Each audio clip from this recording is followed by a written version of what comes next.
یہ سورہ رسول خدا سی کا پیغام تمام اہل کتاب اور مشرکین کے لیے، بلکہ دوسرے لفظوں میں تمام ملتوں اور غیر ملتوں یعنی پوری انسانیت کے لیے محفوظ کرتی ہے۔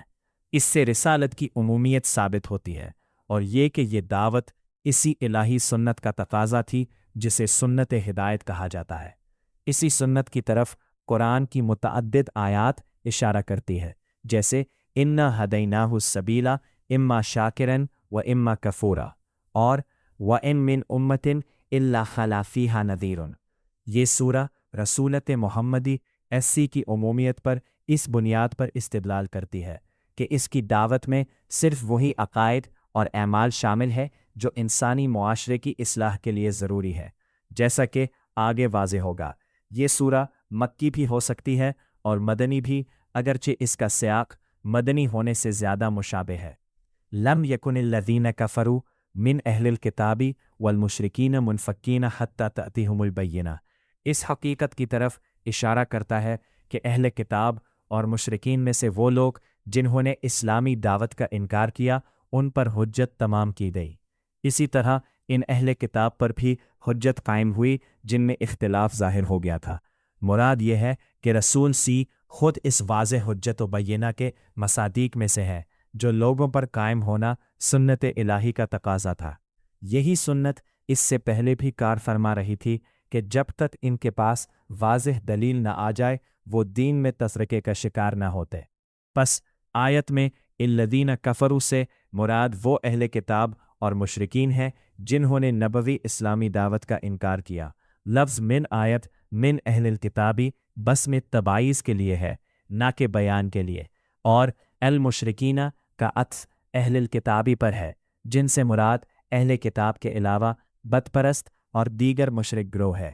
لفظ منفکین مادہ انفکاک سے ہے، جس کا لغوی معنی شدید اتصال کے بعد جدا ہونا ہے۔ یہاں اس سے مراد جیسا کہ فقرہ حتی تأتیہم البینہ وہ سے سمجھ میں آتا ہے، یہ ہے کہ وہ سنت ہدایت و بیان کے تقاضے سے الگ نہ ہو سکتے تھے، یعنی سنت الہی ان کو اپنی گرفت میں لیے ہوئے تھی اور انہیں اس حال پر نہیں چھوڑتی تھی جب تک ان کے پاس واضح حجت نہ آ جائے۔ جب وہ حجت آ گئی تو اللہ نے ان کے حال پر چھوڑ دیا، جیسا کہ فرمایا وَمَا كَانَ اللَّهُ لِيُضِلَّ قَوْمًا بَعْدَ إِذْ هَدَاهُمْ حَتَّى يُبَيِّنَ لَهُمْ مَا يَتَّقُونَ۔ فقرہ حتیٰ تأتیہم البینہ یا اپنے ظاہری مفہوم کے مطابق مستقبل کی طرف اشارہ کرتا ہے، اور البینۃ سے مراد واضح اور روشن حجت ہے۔ معنی یہ ہے کہ رسول خدا سی کی رسالت یا اپنے قیام انکار میں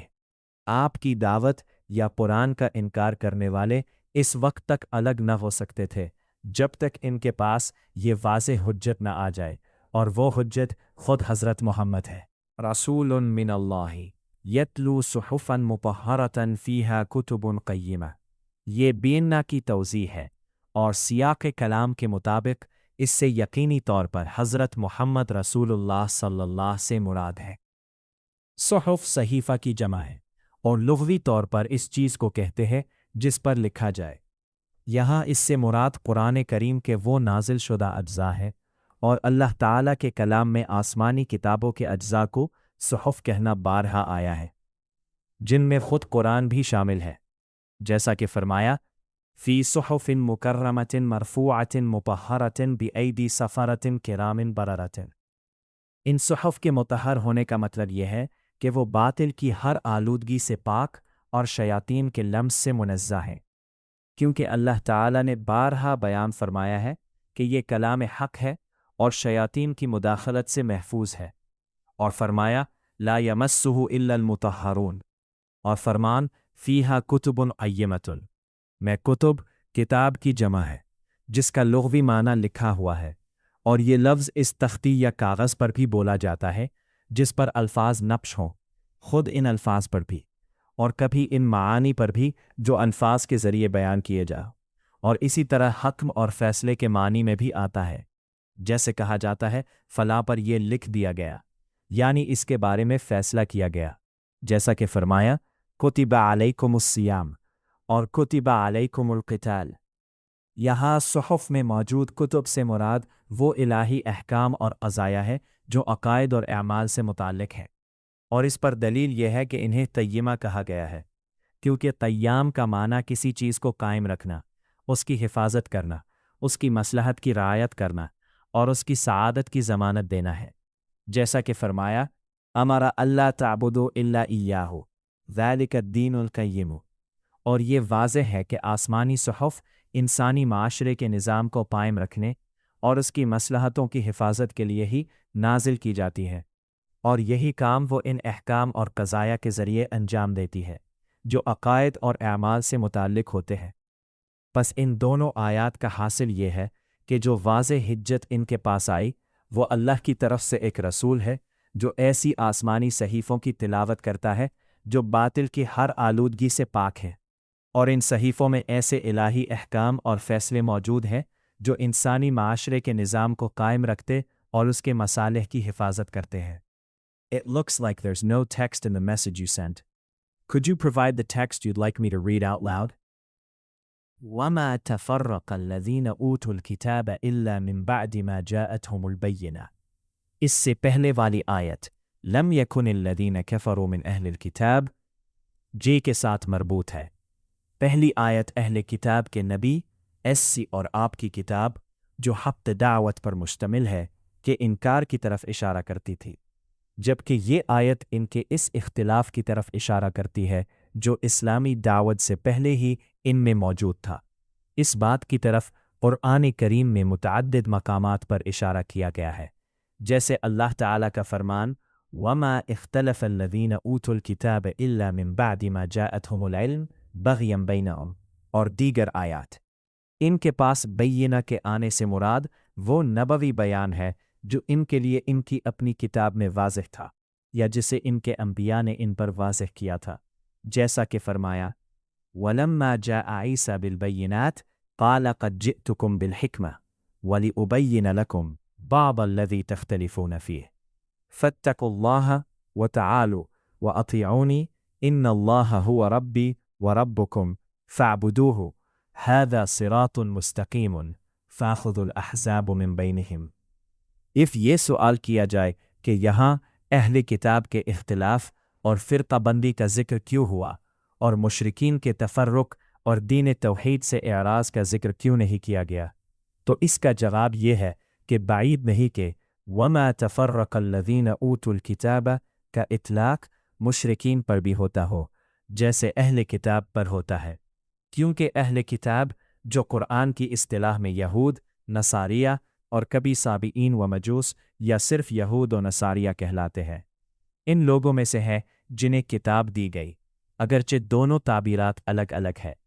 اللہ تعالیٰ نے واضح فرمایا ہے کہ اس نے کتاب یعنی وہ شریعت جو ان کی زندگی کے اختلافات میں حاکم تھی اسی وقت نازل کی جب ان کے درمیان بنیادی اختلافات پیدا ہوئے، پھر حق کے واضح ہو جانے اور حجت قائم ہو جانے کے بعد انہوں نے دین میں اختلاف کیا، چنانچہ تمام انسانوں کو اللہ نے کتاب عطا کی، پھر انہوں نے اس میں اختلاف کیا، کسی نے اسے بھلا دیا، کسی نے اس میں تحریف کی، کسی نے اسے محفوظ رکھا اور اس پر ایمان لایا، جیسا کہ فرمایا كان الناس أمة واحدة فبعث الله النبيين مبشرين ومنذرين وأنزل معهم الكتاب بالحق ليحكم بين الناس فيما اختلفوا فيه وما اختلف فيه إلا الذين أوتوا الكتاب من بعد ما جاءتهم البينات بغيا بينهم۔ اور اسی مفہوم میں اللہ تعالیٰ کا یہ فرمان بھی ہے تِلْكَ الرُّسُلُ فَضَّلْنَا بَعْضَهُمْ عَلَى بَعْضٍ وَلَوْ شَاءَ اللَّهُ مَا اقْتَتَلَ الَّذِينَ مِن بَعْدِهِمْ مِن بَعْدِ مَا جَاءَتْهُمُ الْبَيِّنَاتُ وَلَكِنِ اخْتَلَفُوا فَمِنْهُم مَّنْ آمَنَ وَمِنْهُم مَّنْ كَفَرَ۔ خلاصہ یہ کہ الذین اوتوا الکتاب کا مفہوم اہل کتاب سے عام ہے، اس لیے وما تفرق الذین اوتوا الکتاب میں مشرکین بھی شامل ہے جیسے اہل کتاب شامل ہے۔ وما امروا الا لیعبدوا اللہ مخلصین لہ الدین حنفاء، اس میں ضمیر امروا ان اہل کتاب و مشرکین کی طرف لوٹتی ہے جنہوں نے کفر کیا، یعنی رسول کی رسالت و وحی کے صحیف من موجود کتاب کا حاصل اس کے سوا کچھ نہیں کہ انہو اللہ تعالی کی عبادت کا حکم دیا گیا ہو، اس شرط کے ساتھ کہ دین کو خالص اسی کے لیے رکھیں و اس کے ساتھ کسی کو شریک نہ کریں۔ واللفظ حنفاء یا حنیف کی جمع ہے، وحنف کا لغوی معنی افراط و تفریط کے دونوں کناروں سے ہٹ کر عین و وسط و اعتدال کی طرف مائل ہونا ہے۔ اسی لیے اللہ تعالی نے اسلام کو دین عنیف کہا ہے، کیونکہ وہ تمام امور میں اعتدال اختیار کرنا و افراط و تفریط سے بچنے کا حکم دیتا ہے۔ وَيُقِيمُ الصَّلَاةَ وَيُؤْتُ الزَّكَاةَ عام کے بعد خاص یا کل کے بعد جزء کے ذکر کی قبیلہ سے ہے، و اس کا مقصد ان کی اہمیت کو نمایاں کرنا ہے، کیونکہ نماز و زکاة ارکان اسلام میں سے ہے۔ نماز اللہ طرف خاصا عبودیت کے رجوع کا مظہر ہے، و زکاة اللہ کی راہ میں مال خرچ کرنا ہے۔ و فرمان وذلك دین القیمت سے مرادن مفسرین کے مطابق کتب قیمت کے دین ہے۔ اگر کتب قیمت سے تمام آسمانی کتاب مرادن ہو، یعنی نوح کی کتاب و ان کے بعد آنے والی انبیاء علیہم الکتاب، تو معنی یہ ہے کہ محمدی دعوت میں جس دین کا حکم دیا گیا و جس کی طرف بلایا گیا وہی دین ہے جس کے وہ اپنی کتب قیمتی میں مکلف تھے، یا کوئی نیا حکم نہیں، کیونکہ دین الہی آکن ہے و لازم ہے کہ وہ اسی کے پایبند ہو، کیونکہ وہی دین قائم و درست ہے۔ و اگر کتب قیمتی سے مراد وہی کتب ہوں جنہیں نبی صلی اللہ علیہ السلام تلاوتاً فرما رہے تھے، تو معنی یہ ہے کہ اسلامی دعوت میں انہیں صرف ایسی احکام و قضایا کا حکم دیا گیا ہے جو قائم، درست و انسانی معاشرہ کے مصالح کی حفاظت کرنے والے ہیں، اس لیے ان کے لیے اس کے سوا کوئی گنجائش نہیں کہ وہ ان پر ایمان لائیں و اسی دین کو اختیار کریں۔ پس آیت ہر حال میں اس حقیقت کی طرف اشارہ کرتی ہے کہ توحید کا وہ دین جسے قرآن کریم اپنے سے پہلے کی کتاب کی تصدیق کرنے والا و اس پر نگہبان بنا کر پیش کرتا ہے، انسانی معاشرہ کے امور کو قائم رکھنا و ان کی زندگیتی مصالح کی حفاظت کرنے والا ہے، جیسا کہ اس کی کامل توضیح اللہ تعالی کے اس فرمانی سے ہوتی ہے۔ فَأَقِمْ وَجْهَكَ لِلدِّينِ حَنِيفًا فِطْرَةَ اللَّهِ الَّتِي فَطَرَ النَّاسَ عَلَيْهَا لَا تَبْدِيلَ لِخَلْقِ اللَّهِ ذَلِكَ الدِّينُ الْقَيِّمَةُ۔ اس آیت کے ذریعے نبی صلی اللہ علیہ السلام رسالت کی عمومیت و اسلامی دعوت کے تمام انسان کا بیان مکمل ہوتا ہے۔ الذین کفروا من اہل الکتاب والمشرکین اس بات کی طرف اشارہ کرتا ہے کہ سنت ہدایت الہیہ کے مطابق اہل کتاب و مشرکین میں سے جنہوں نے دعوت اسلامی کا انکار کیا ان پر حجت و تمام ہونا ضروری تھا، و اگرچہ یہ لوگ اہل کتاب و مشرکین کا ایک حصہ تھے، لیکن دعوت کے تعلق میں بعض و کل کے درمیان فرق ممکن نہیں، اس لیے بعض پر دعوت کا تعلق در حقیقت سبر اس کا تعلق مستلزم ہے۔ و فرمان رسول من اللہ اثباتها بطرف اشارہ کرتا ہے کہ وبینۃ خود محمد صلی اللہ علیہ السلام، و فرمان وما تفرقوا اس حقیقت کے طرف رہنمائی کرتا ہے کہ ان کا سابقت تفرق و حق الانکار ببینۃ آن کے بعد ہوا، و فرمان وما امروا الا لیعبدوا اللہ یہ بتاتا ہے کہ جس چیز کی طرف انہیں بلایا گیا و جس کا انہیں حکم دیا گیا وہ ایسا دین قیم ہے جو انسانی معاشرہ کے مصالح کی حفاظت کرتا ہے، لہذا سب پر لازم ہے کہ اس پر ایمان لائیں و اس کا انکار نہ کریں۔ پھر اللہ تعالی کا فرمان ان الذین کفروا من اہل الکتاب والمشرکین فی نار جہنم خالدین فیہا اولئک ہم شر البریہ۔ اس کے بعد آیا کہ جب سنتی ہدایتی کے تقاضی کے مطابق قائم ہونے والی بینہ و دین و قیمتی دعوت کے مقابل ان کا کفر کا بیان مکمل ہو گیا، تو اب کفار کے لیے وعید و اہل ایمان کے لیے وعدہ بیان کیا گیا۔ البریۃ کا لغوی معنی مخلوق ہے۔ ان الذین آمنوا وعملوا الصالحات اولئک هم خیر البریہ، اسم خیر کا مؤمن صالح لوگوں میں منحصر کیا گیا ہے، جیسے پچھلی آیت میں شر کو کفار میں منحصر کیا گیا تھا۔ اور فرمان جزاؤہم عند ربہم ذالک لمن خشی ربہ، مع العدن کا لغوی معنی ٹھہراؤ اور دوام ہے، بس جنات و عدن سے مراد ایسی جنتیں ہیں جو ہمیشہ رہنے والی ہیں، اور خالدین فیہا ابداً کا وصف اسی معنی کی مزید تاکید ہے۔ اور فرمان رضی اللہ عنہم میں اللہ کی رضا صفت فعل ہے، اور اس کا مصداق وہ ثواب ہے جو اللہ تعالی نے ان کے ایمان اور عمل صالح کے بدلے عطا فرمایا۔ اور فرمان ذالک لمن خشی ربہ آخرت کی سعادت کی علامت بیان کرتا ہے، جیسے کہ اللہ تعالی نے فرمایا انما یخشی اللہ من عبادہ العلماء،